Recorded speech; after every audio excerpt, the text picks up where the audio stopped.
வணக்கம். நீங்க ஒரு போட்டித் தேர்வுக்கு படிக்கும்போது சில பாடங்களை எவ்வளவு படிச்சாலும் மனசுலயே நிக்காதே, அது ஏன்னு என்னைக்காவது யோசிச்சிருக்கிறீங்களா? அது நிறைய மாணவர்களுக்கு நடக்கிற ஒரு சாதாரண விஷயம்தான். ஆமா. தகவல்களை வெறும் வார்த்தைகளா படிக்கும்போது மூளை அதை ஈஸியா மறந்துடும். ஆனா அதையே ஒரு சுவாரஸ்யமான கதையாவோ ஒரு காட்சியாவோ கற்பனை செஞ்சு பார்த்தா இன்னைக்கு நாம பார்க்க போற தலைப்ப இனி நீங்க மறக்க நினைச்சாலும் மறக்க முடியாது. கண்டிப்பா. உங்களுக்காக கொடுக்கப்பட்டிருக்கிற PDF தகவல்களை அடிப்படையா வச்சு 6ஆம் வகுப்பு தமிழ் பாடங்களான வளரும் வணிகம் அப்புறம் உழைப்பே மூலதனம் இது ரெண்டையும் ஒரு ஆடியோ கையேடா, அதாவது ஒரு எக்ஸாம் ஓரியன்டட் ஆடியோ ஹேண்ட் அவுட்டா நம்ம மாத்த போறோம். சரியா சொன்னீங்க. வரிக்கு வரி விளக்கம், மனசுல ஈஸியா வச்சுக்க சில பிரத்யேகமான நிமோனிக்ஸ், அதாவது ஷார்ட்கட்ஸ், அப்புறம் இந்த அலசலோக இறுதியில தேர்வுக்கு வரக்கூடிய 40 அதிரடி ஒரு வார்த்தை கேள்வி பதில் ரவுண்டுன்னு எல்லாமே இதுல இருக்க போகுது. அப்ப நேரடியா கடத்தல இறங்கிடலாமா? வணிகம் அப்படிங்கிறது ரொம்ப சாதாரண வார்த்தை மாதிரி தோணலாம். ஆனா இதோட அடிப்படை என்ன? அது மனுஷன் தனக்கு தேவையான எல்லா பொருள்களையும் தானே உற்பத்தி செஞ்சுக்க முடியுமா? வாய்ப்பே இல்ல. சரியா? ஆமா, நிச்சயமா முடியாது. இப்ப என்கிட்ட நெல் அதிகமா இருக்கலாம், உங்ககிட்ட உப்பு அதிகமா இருக்கலாம். என்கிட்ட அதிகமா இருக்கிற பொருளை விக்கிறதும் எனக்கு தேவையான ஆனா என்கிட்ட இல்லாத பொருளை வாங்குறதும் தான் வணிகம். இதையே தேர்வு நோக்குல பார்த்தா நீங்க ரெண்டு முக்கியமான வார்த்தைகளை ஆழமா பதிய வச்சுக்கணும். பொருளை விற்பவர் வணிகர், பொருளை வாங்குபவர் நுகர்வோர். அதேதான். ஆனா இதுல நாம ஆச்சரியப்பட வேண்டிய ஒரு விஷயம் இருக்கு. ஆரம்ப காலத்துல மனித சமூகம் எப்படி பணமே இல்லாம வெறும் நம்பிக்கை அடிப்படையா வச்சு இந்த வணிகத்தை தொடங்குனாங்க அப்படிங்கிறதுதான். அதுதான் நாம பண்டமாற்று முறை அல்லது பார்ட்டர் சிஸ்டம்னு சொல்றோம் இல்லையா? ஆமா, நம்ம கிட்ட கூடுதலா இருக்கிற பொருளை கொடுத்துட்டு தேவையானதை பெறுவது. சங்க காலத்துல இந்த முறை ரொம்ப சிறப்பா நடந்திருக்கு. நெல்லை கொடுத்துட்டு உப்ப வாங்கியிருக்காங்க. அதே போல ஆட்டின் பாலை கொடுத்துட்டு தானியத்தை பெற்றிருக்காங்க. கொஞ்சம் யோசிச்சு பாருங்க. எந்த ஒரு கரன்சியும் பணமும் இல்லாத ஒரு காலகட்டம், அந்த நம்பிக்கையே அங்கே பணமா செயல்பட்டு இருக்கு. இது ஏதோ 1000 வருஷங்களுக்கு முந்திய பழைய காலத்து விஷயம் மட்டும் இல்லையே. கண்டிப்பா இல்ல. இன்னைக்கும் இது நம்ம கண்முன்னே நடந்துட்டு தான் இருக்கு. ஆமா, நம்ம வீடுகளுக்கு பழைய நியூஸ் பேப்பர், பிளாஸ்டிக் பொருளை வாங்கிட்டு பணத்துக்கு பதிலா வீட்டுக்கு தேவையான பாத்திரங்களையோ இல்ல வெங்காயத்தையும் கொடுக்கறாங்களே, அதுவும் இந்த பண்டமாற்று முறையோட நவீன தொடர்ச்சி தானே. சந்தேகமே இல்லாம. வடிவங்கள் மாறி இருக்கலாம், ஆனா பண்டத்துக்கு பண்டம் மாத்திர அடிப்படை மாறல. சரி, ஊர்ல நடக்கிற வணிகத்தை பத்தி பேசிட்டோம். இதை தாண்டி பொருள்களை எப்படி ஊரூராக கொண்டு போனாங்க? பொருள்களை எப்படி ஒரு இடத்துல இருந்து இன்னொரு இடத்துக்கு கொண்டு போறாங்க அப்படிங்கறத பொறுத்து வணிகத்தை தரைவழி வணிகம், நீர்வழி வணிகம்னு ரெண்டா பிரிக்கலாம். தரைவழி வணிகத்துக்கு எருது, கழுதை, குதிரை அப்புறம் வண்டிகளை பயன்படுத்தினாங்க. இதுல கவனிக்க வேண்டிய ஒரு வரலாற்று சுவாரஸ்யம் இருக்கு. இப்படி வண்டிகள்ல பொருட்களை ஏத்திக்கிட்டு காடு மேடுகள் வழியா வெளியூருக்கு போற வணிகர்கள் தனியா போக மாட்டாங்க. திருடர்கள் கிட்ட இருந்தோ இல்ல வனவிலங்குகள் கிட்ட இருந்தும் தங்களை பாதுகாத்துக்க ஒரு பெரிய குழுவா தான் போவாங்க. இந்த குழுவுக்குத்தான் வணிகச்சாத்து அப்படின்னு பேரு. மிகச்சரி. அந்த வார்த்தை உங்க தேர்வுக்கு ரொம்ப முக்கியமானது. அதே போல கப்பல்கள் மூலமா கடல் வழியா நடக்கும் வணிகம் நீர்வழி வணிகம். கப்பல்கள் நிக்கோ இடங்களை துறைமுகங்கள்னு அழைச்சாங்க. இந்த துறைமுக நகரங்களுக்கு பட்டினம் அப்புறம் பாக்கம்னு பேரு. இதை ஈஸியா ஞாபகம் வச்சுக்க உங்களுக்கான ஒரு ஷார்ட்கட் சொல்றேன், கேளுங்க. தரைவழி குழு அப்படின்னா வணிகச்சாத்து. இதை எப்படி நினைவில் வைக்கலாம்? சாத்து அப்படின்னா கூட்டம்னு தமிழ்ல ஒரு பேச்சு வழக்கு இருக்கு. ஆமா, என்ன அங்க ஒரே சாத்தா இருக்குன்னு கேட்போம். அதேதான், அப்படி நினைவுல வச்சுக்கோங்க. அடுத்து கடல் நகரங்களான பட்டினம், பாக்கம். கடல் அலை பட்டென்றும் பாக்கென்றும் கரையில அடிக்கும்னு நகைச்சுவையா மனசுல பதிய வச்சுக்கோங்க. கேட்க கொஞ்சம் வேடிக்கையா இருந்தாலும் தேர்வறையில அந்த பதற்றமான நேரத்துல இந்த சின்ன ஷார்ட்கட் தான் உங்களுக்கு சட்டுன்னு கை கொடுக்கும். அடுத்ததா அளவின் அடிப்படையில வணிகத்தை எப்படி பிரிக்கிறாங்கன்னு பாப்போம். சிறு வணிகம் மற்றும் பெருவணிகம். ஒரு நிமிஷம். சிறு வணிகம் அப்படின்னா நம்ம திருமுனையில இருக்கிற கடைகள், தள்ளுவண்டி வியாபாரம் மாதிரியானவையா? இவர்களுக்கும் பெரு வணிகர்களுக்கும் என்ன அடிப்படை வித்தியாசம்? ரொம்ப முக்கியமான கேள்வி. சிறு வணிகம் அப்படிங்கிறது நம்ம அன்றாட தேவைகளான பால், கீரை, காய்கறிகள்னு விக்கிறது. இவங்க தலையில சுமந்தோ தள்ளுவண்டிகள் மூலமாவோ பொருட்களை விற்பாங்க. இங்க நீங்க கவனிக்க வேண்டிய குறிப்பு என்னன்னா, சிறு வணிகர்களுக்கு நுகர்வோரோடு நேரடி தொடர்பு உண்டு. வாடிக்கையாளர்கள்ட்ட அவங்க நேரடியா பேசுவாங்க.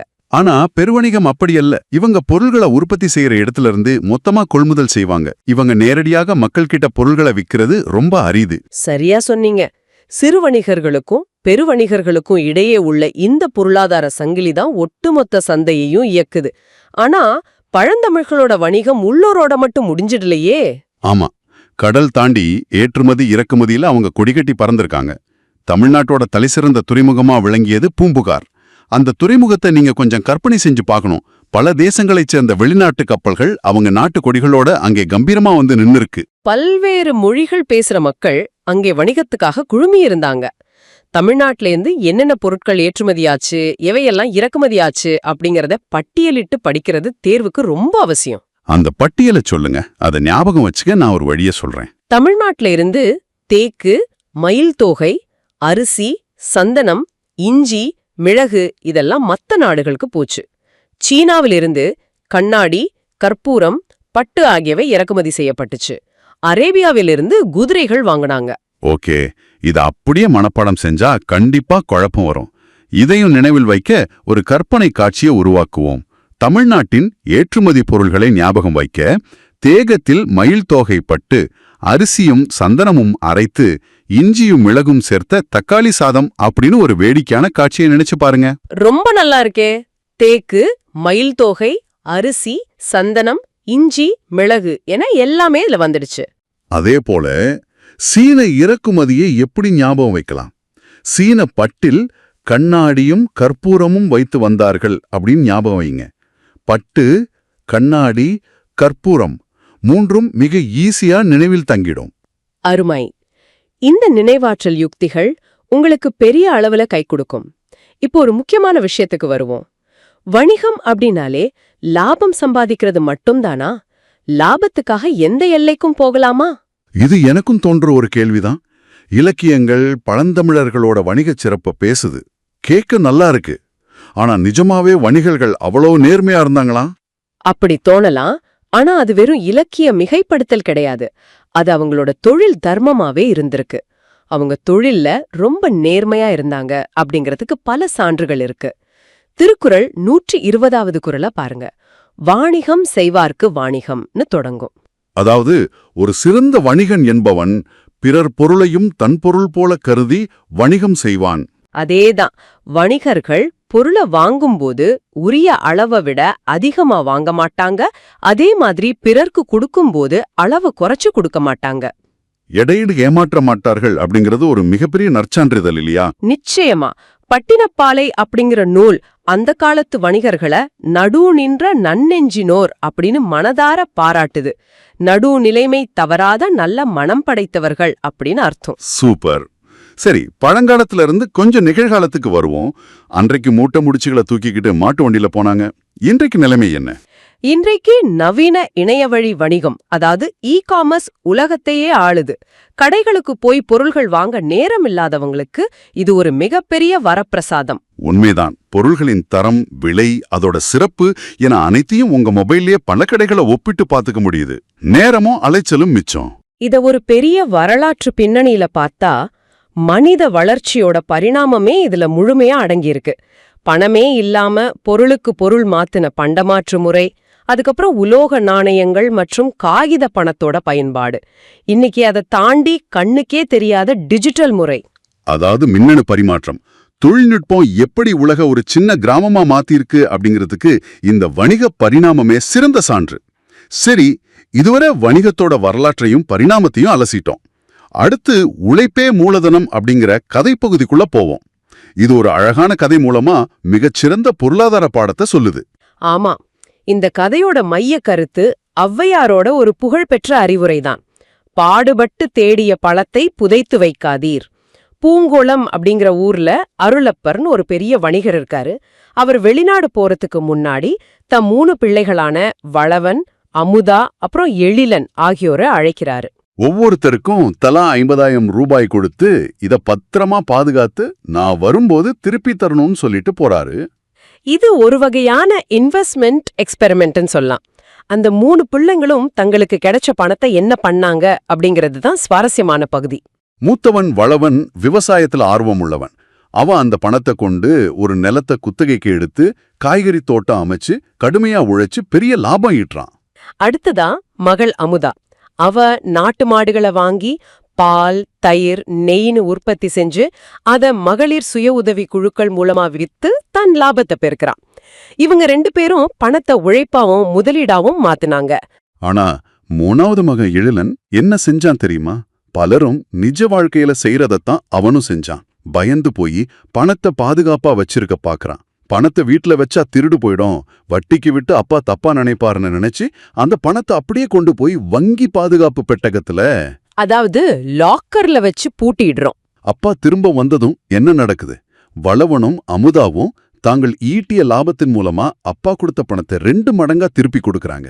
அப்பா இருவரையும் மனதார வாழ்த்தி அந்த பணத்தை அவங்களுக்கே பரிசா கொடுத்துடுறாரு. ஆனா எழிலன் அந்த 50,000 ரூபாய அப்படியே எந்த வளர்ச்சியும் இல்லாம திரும்ப கொடுக்கறான். அப்போ அப்பா எழிலனை கண்டிக்கும் அந்த இடம் ரொம்ப முக்கியமானது. பணம் என்பது பெட்டகத்துல பூட்டி வைக்க வேண்டிய ஒன்றல்ல. திறமையையும் இளமையையும் காலத்தையும் வீணாக்க கூடாது. பணத்தை முதலீடு செஞ்சு உழைச்சு முன்னேறுவதுதான் சிறந்ததுன்னு அவர் அறிவுரை சொல்றாரு. உழைப்பும் திறமையுமே ஒரு மனுஷனோட உண்மையான மூலதனம் அப்படிங்கறத இந்த கதை ஆழமா உணர்த்துது. பயந்து போய் பணத்தை பதுக்கி வைப்பது ஒருபோதும் பொருளாதாரத்தை வளர்க்காது. மிகச் சிறப்பான அலசல்.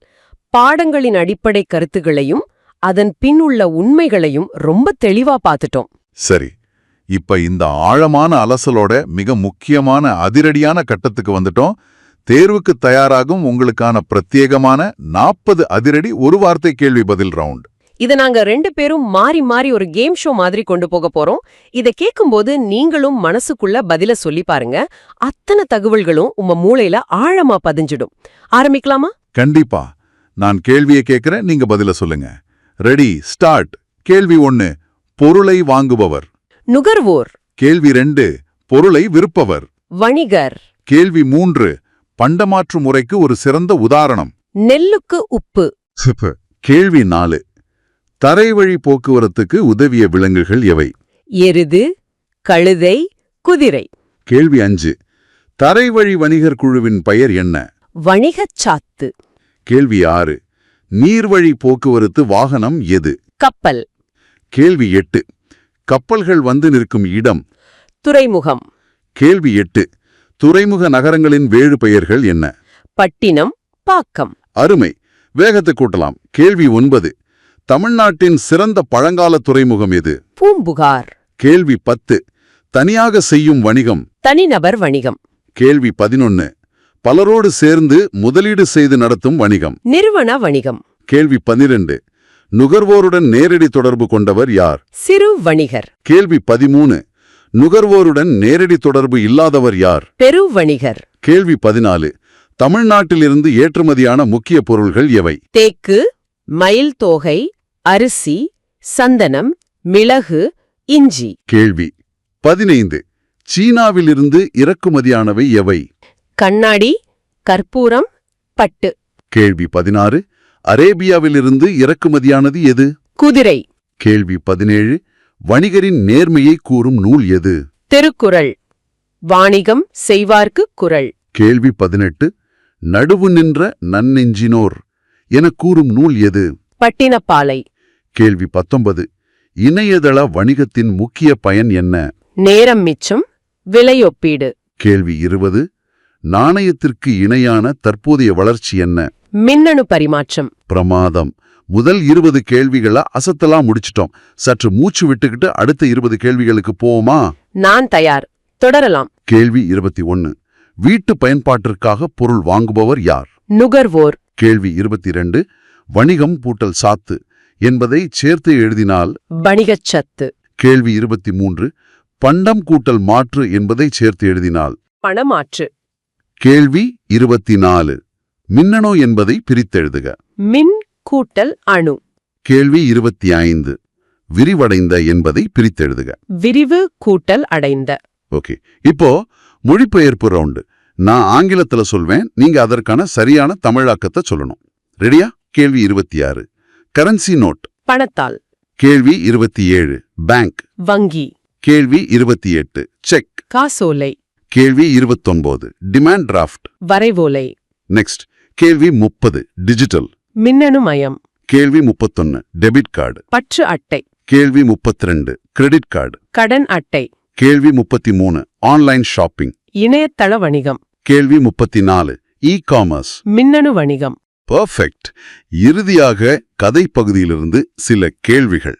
கேள்வி 35 உழைப்பே மூலதனம் கதையில் வரும் ஊரின் பெயர் என்ன? பூங்குளம். கேள்வி 36 கதையில் வரும் தந்தையின் பெயர்?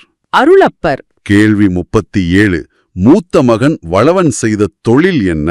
உழவுத் தொழில், அதாவது காய்கறி விவசாயம். கேள்வி 38 மகள் அமுதா செய்த தொழில் என்ன?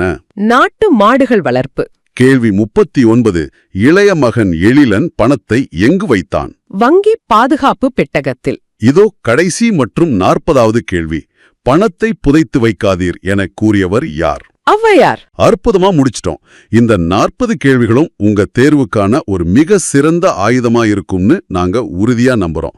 உங்களுக்கு தேவையான அத்தனை குறிப்புகளையும் ஞாபகம் வச்சுக்கிற வழிகளையும் எந்தவித குழப்பமும் இல்லாம இந்த ஆழமான அலசல்ல கடத்திட்டோம் அப்படிங்கிற திருப்தி எங்களுக்கு இருக்கு. எனக்கும் அதே திருப்தி இருக்கு. தேர்விற்கு தயாராகும் அனைவருக்கும் எங்களது மனமார்ந்த வாழ்த்துக்கள்.